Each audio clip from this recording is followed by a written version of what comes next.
السلام علیکم ورحمۃ اللہ وبرکاتہ۔ حضرات ناظرین، امید کرتا ہوں کہ آپ حضرات خیر و عافیت کے ساتھ ہوں گے اور جہاں بھی ہوں گے خوشیوں بھری زندگی بسر کر رہے ہوں گے، اور اللہ تعالیٰ سے دعا بھی کرتا ہوں کہ اللہ تعالیٰ آپ کو ہمیشہ خوش رکھے۔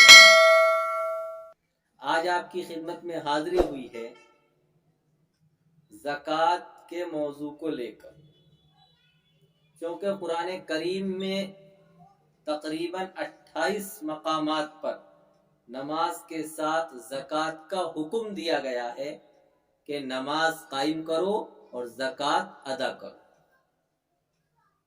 تو اس سے اس کی اہمیت کا اندازہ لگایا جا سکتا ہے۔ اسی طریقے سے حدیث پاک کے اندر آتا ہے کہ جو بندہ، جو مسلمان اپنے مال کی زکوٰۃ ادا کرتا ہے تو اس کے مال کی پورے سال حفاظت ہوتی رہتی ہے، اور جو انسان زکوٰۃ نہیں دیتا تو اس کی حفاظت نہیں ہوتی۔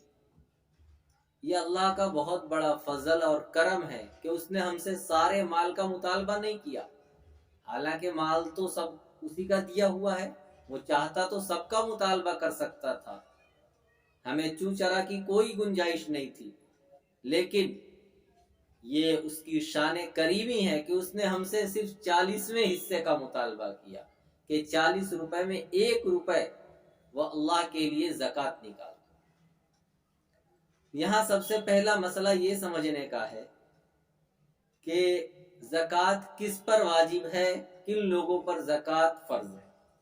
یاد رکھیے گا، جو انسان صاحب نصاب ہو اور مسلمان ہو، عاقل ہو یعنی سمجھدار ہو، اور زکوٰۃ کی فرضیت کا علم رکھتا ہو، اس پہ زکوٰۃ واجب ہے۔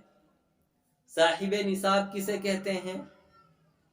جس کے پاس 7.5 تولہ سونا یا 52.5 تولہ چاندی ہو، یا 7.5 تولہ سونا یا 52.5 تولہ چاندی کی مالیت کے برابر مال تجارت یا بینک بیلنس ہو،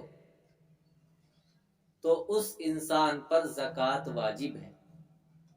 یہاں بہت سارے لوگ غلط فہمی میں مبتلا ہو جاتے ہیں کہ اگر ان کے پاس 7.5 تولہ سونا نہیں ہے، صرف 2 تولہ سونا ہے، 3 تولہ سونا ہے، اس کے ساتھ کچھ چاندی بھی ہے، اس کے ساتھ کچھ مال تجارت بھی ہے، وہ یہ سمجھتے ہیں کہ ہم پہ زکوٰۃ واجب نہیں ہے کیونکہ ہمارے پاس 7.5 تولہ سونا نہیں۔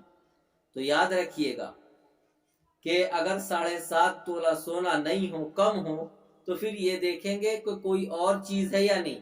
اگر چاندی ہے تو پھر چاندی کو بھی اسی کے ساتھ ملائیں گے، اور پورے مال کو یعنی سونے اور چاندی کو یہ دیکھیں گے کہ دونوں ملا کر دونوں کی مالیت 52.5 تولہ چاندی کی قیمت کو پہنچتی ہے یا نہیں۔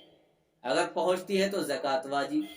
اسی طریقے سے اگر مال تجارت ہو، بینک بیلنس ہو، تو اس کو بھی اسی کے ساتھ ملا لیں۔ تو اس غلط فہمی میں ہرگز نہیں رہنا چاہیے کہ ہمارے پاس 7.5 تولہ سونا نہیں ہے یا 52.5 تولہ چاندی نہیں ہے تو ہم پہ زکوٰۃ نہیں ہے، بلکہ یہ دیکھنا چاہیے کہ اس کے ساتھ اور کیا کیا ہے، اور علماء سے مسئلہ معلوم کرنا چاہیے۔ اسی طریقے سے زکوٰۃ کی ادائیگی میں شمسی سال کا اعتبار نہیں ہوتا ہے، قمری سال کا اعتبار ہوتا ہے، یعنی چاند کے مہینے کا اعتبار ہوگا، انگریزی مہینے کا اعتبار نہیں ہوگا۔